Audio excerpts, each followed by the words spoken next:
Tout a commencé sous la grisaille de la capitale française. Raïssa et moi étions inséparables depuis notre enfance au Cameroun. Nous avions tout partagé, les bancs de l'école, les secrets d'adolescente et ce désir brûlant de réussir en Europe. Quand nous avons enfin obtenu nos visas, nous avons juré la main sur le cœur que rien ne nous diviserait jamais. Paris était immense, intimidante, mais nous avions notre amitié comme bouclier. Nous partagions un studio minuscule dans le 18e arrondissement, vivant de petits boulots, économisant chaque centime pour envoyer de l'argent au pays et construire notre avenir. Moi, Nadège, je travaillais dur comme assistante dans une grande maison de couture. J'avais l'ambition de devenir styliste, de montrer au monde la beauté des tissus africains revisités. Raïssa, elle, peinait à trouver sa voie. Elle passait de mission d'intérim en échec et je faisais tout pour la soutenir. Je payais la plus grande partie du loyer. Je lui achetais des vêtements pour ses entretiens. Je l'encourageais quand elle pleurait de découragement le soir venu. « Ne t'inquiète pas, ma sœur, lui disais-je souvent.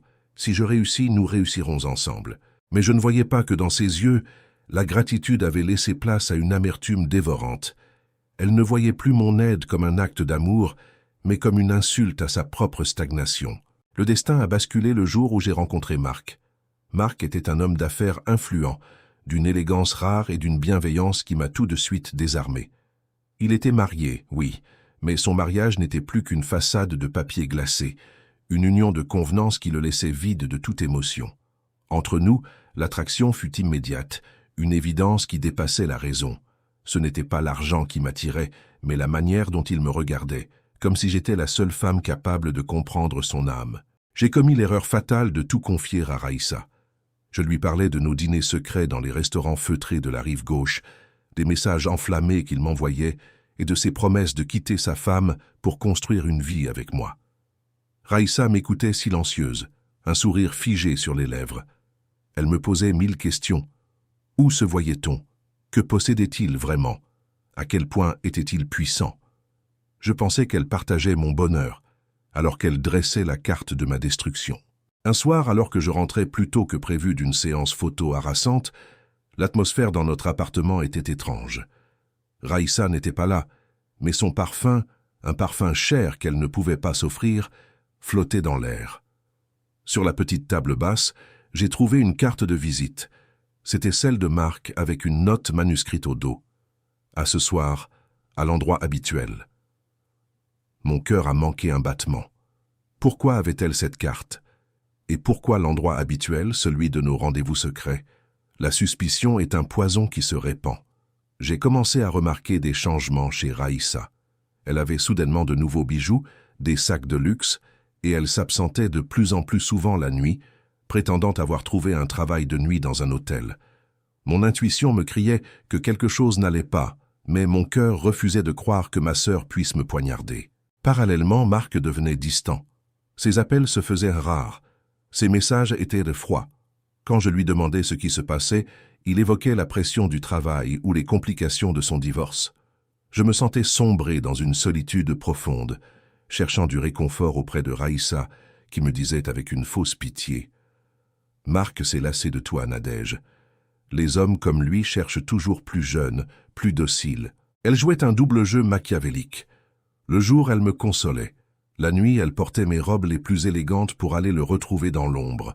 Elle avait réussi à s'immiscer dans sa vie en se faisant passer pour la confidente inquiète, celle qui lui racontait des mensonges sur moi. Elle lui disait que je n'en voulais qu'à son argent, que j'avais d'autres amants au quartier, que je me moquais de lui dès qu'il avait le dos tourné. Elle utilisait mes propres confidences pour forger des armes contre moi. Le clou du spectacle arriva lors d'une réception mondaine où j'avais été invité grâce à mon travail de styliste. Je m'étais préparé avec soin, espérant y croiser Marc et clarifier les choses. Quand je suis arrivé, le monde a semblé s'écrouler sous mes pieds. Au milieu de la foule, rayonnant dans une robe qui ressemblait étrangement à l'un de mes croquis volés, Raïssa riait aux éclats, accrochée au bras de Marc. Elle ne se cachait plus. Elle me regarda droit dans les yeux, un sourire de triomphe aux lèvres, tandis que Marc détournait le regard, l'air gêné mais envoûté par ce nouveau venin. La trahison était totale. Elle n'avait pas seulement pris l'homme que j'aimais, elle avait volé mon identité, mon travail et mon amitié pour se construire un trône sur mes ruines. Je suis resté là, pétrifié, réalisant que le serpent que j'avais nourri dans mon propre sein venait de me porter le coup de grâce. Mais Raïssa ignorait une chose. À Paris comme au village, le vent finit toujours par tourner, et ceux qui construisent leur bonheur sur les larmes des autres finissent souvent par se noyer dans leur propre mer de mensonges. Le choc de cette soirée fut comme une lame glacée plongée dans mon âme. Voir Raïssa, ma sœur, pavaner au bras de Marc en portant une robe issue de mes propres créations volées, était une humiliation que je ne pouvais supporter. Je suis sorti de cette réception en courant, ignorant les appels des quelques collègues qui m'avaient reconnu. La pluie parisienne se mêlait à mes larmes, lavant le maquillage de mon visage, mais ne pouvant effacer la douleur de mon cœur. Le lendemain matin, le réveil fut brutal. Je n'avais pas dormi.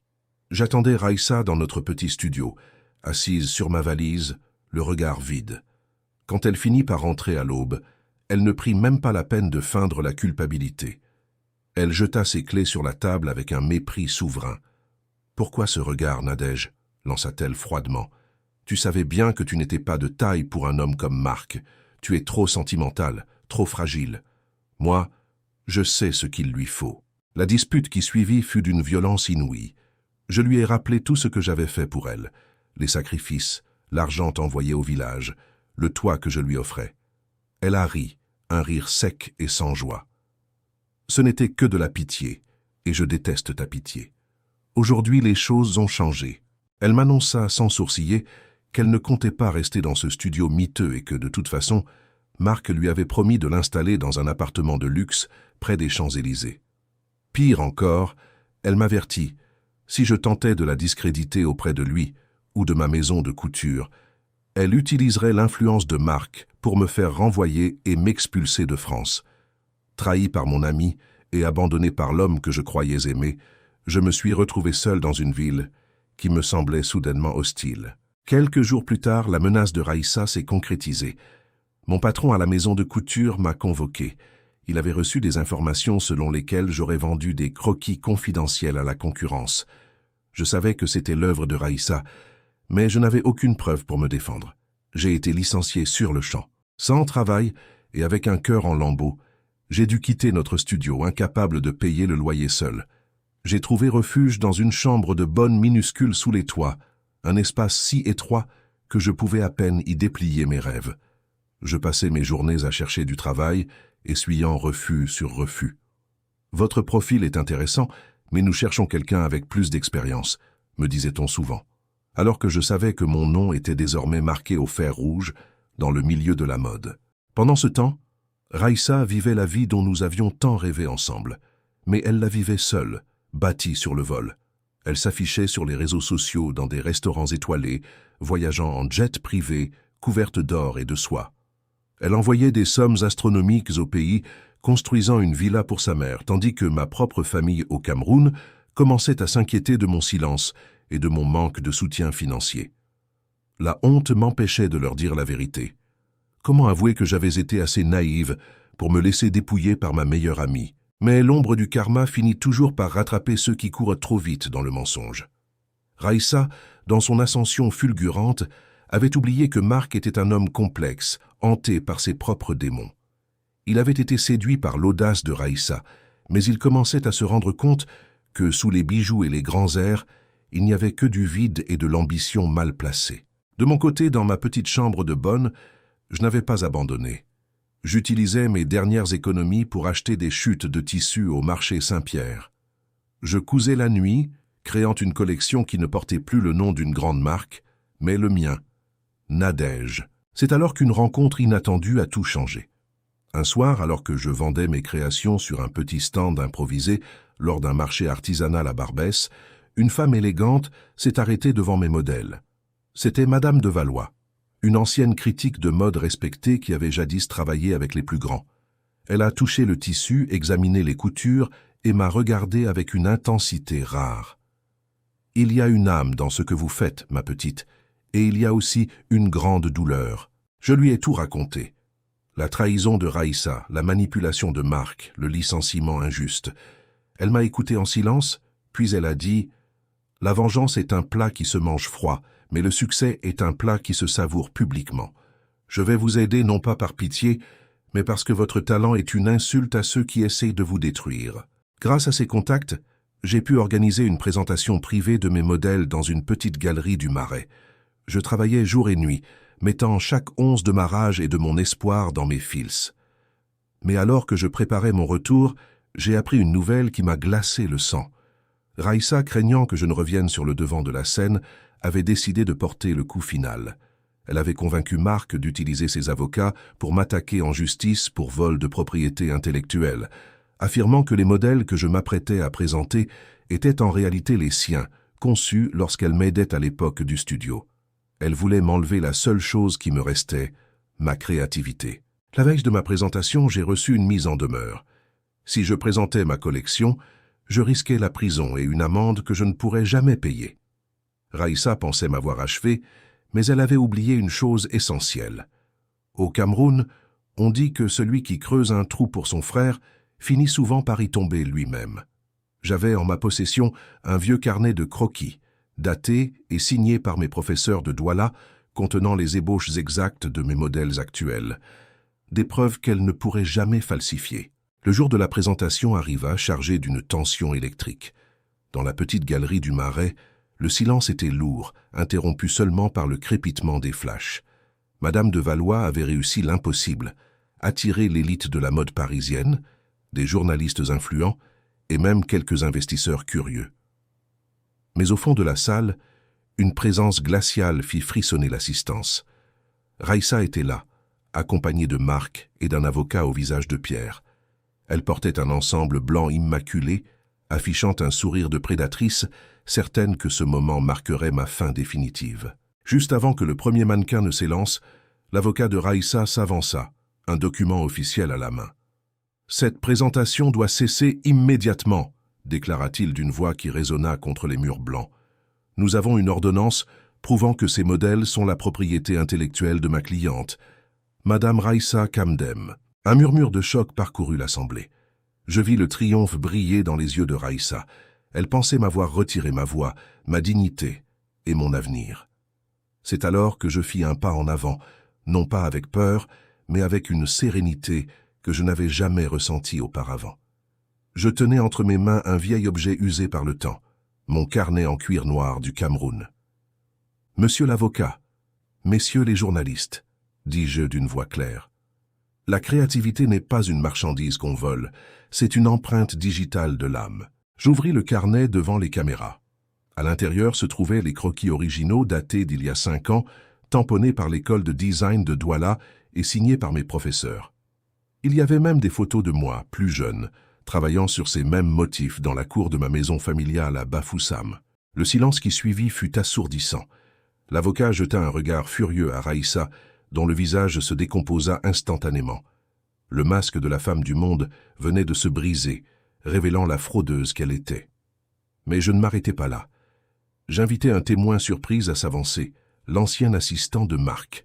Il avait été licencié par Raïssa quelques semaines plus tôt et possédait des enregistrements audio où elle se vantait d'avoir volé mes dossiers et d'avoir orchestré mon licenciement en propageant de fausses rumeurs de vol. Le scandale fut instantané. Marc, réalisant l'ampleur de la manipulation dont il avait été l'instrument et la victime, s'écarta de Raïssa comme si elle était infectée par la peste. La presse, avide de vérité, se tourna vers moi. La collection Résilience défila enfin. Ce fut un triomphe absolu. Les tissus africains mêlés à la haute couture parisienne racontaient mon histoire. La lutte, la trahison, mais surtout la victoire de l'authenticité sur le mensonge. La chute de Raïssa fut aussi rapide que son ascension avait été malhonnête.